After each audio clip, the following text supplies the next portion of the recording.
sortir un roulement de Corrado VR6, Golf, ce que vous voulez. Ok, sans presse, donc juste avec un étau.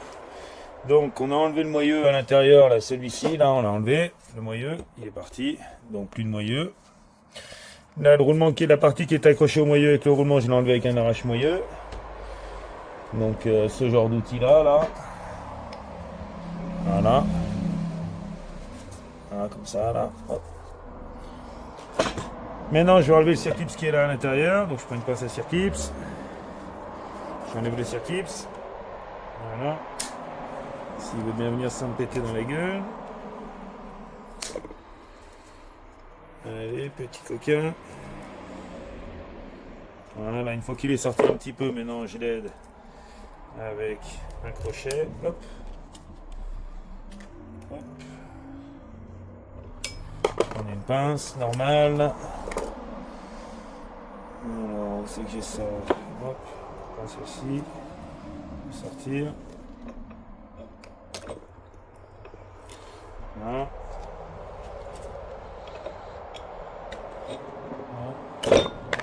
Et là. Il y avait une bague d'étanchéité avant, je l'avais déjà enlevé. Hein. Donc maintenant, on se retrouve avec notre roulement pincé à l'intérieur du.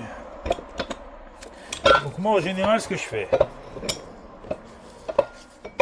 Alors, je vais positionner ça correctement. Je vais prendre la partie intérieure du roulement. Donc celle-ci là avec les billes et tout. Je la positionne à l'intérieur. Je remets la partie intérieure du roulement. Parce que j'ai pas de cale assez large pour venir appuyer sur l'extérieur du roulement. Normalement on appuie toujours sur l'extérieur. Mais là on est en mode débrouille. Alors du coup on va appuyer sur l'intérieur avec des petites cales. Donc, ce que je fais, je prends la cale qui a sauté du roulement de l'autre côté, ici, je la positionne par-dessus, une petite douille que j'ai imposée dessus, je mets ça dans l'étau, avec derrière un support en H pour que le roulement il puisse sortir complètement. Je positionne ici, je positionne là. J'ouvre mon étau, on va avoir accès. Voilà. Je le mets bien au centre, que le bras il puisse passer aussi de ce côté, sans abîmer le capteur, sans abîmer ce que je n'ai pas démonté. Donc là, là on n'est pas trop mal. Je monte cette cale, je monte ça. Ok. Maintenant je vais approcher mon roulement. Voilà, je regarde si je suis bien centré. Il faut bien que ça appuie dans la bague. Voilà. Ici. Voilà.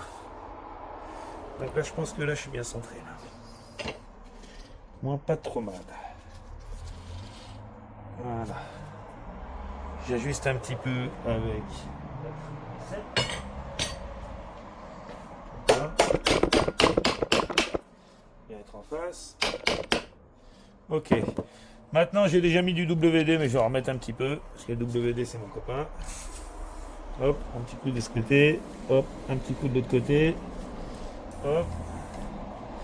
Et ensuite on va utiliser un décapteur thermique à 5 ou 600 degrés.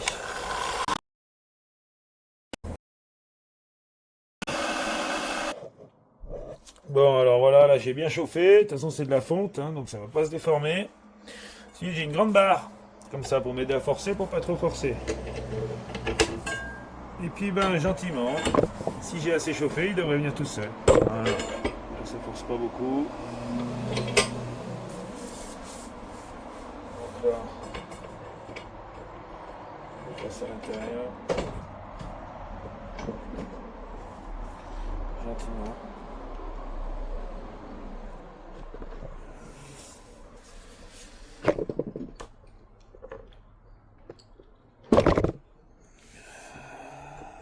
Voilà, il est en train de bouger.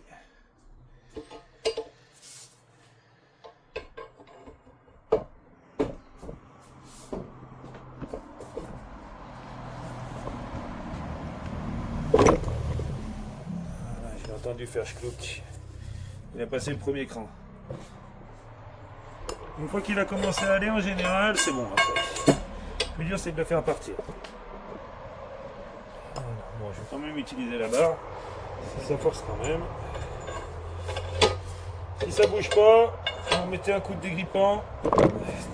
Attendez 5 minutes que ça tire. Et puis on y va gentiment. Voilà.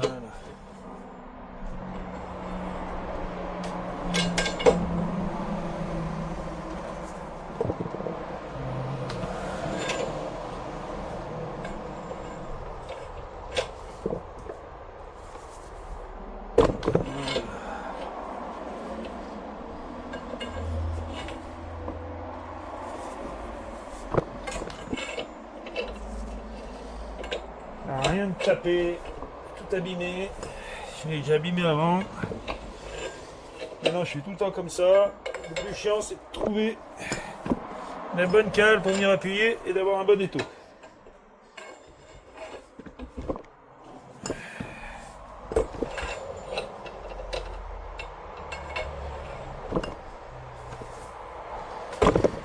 Bien sûr, si j'avais une presse, j'utiliserais une presse. Arrêtez.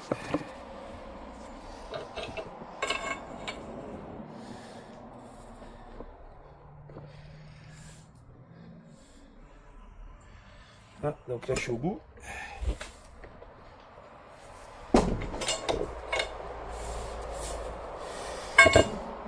Alors l'étau il est embuté. Voilà. On peut voir que le roulement il est déjà bien sorti. La pièce elle est bien chaude. Maintenant, il est positionné là. Je sors les petites cales.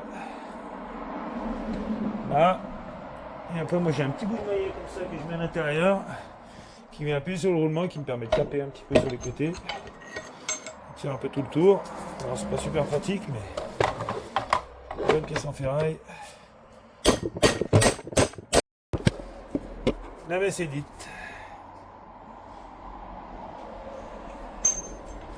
Voilà, fucking roulement.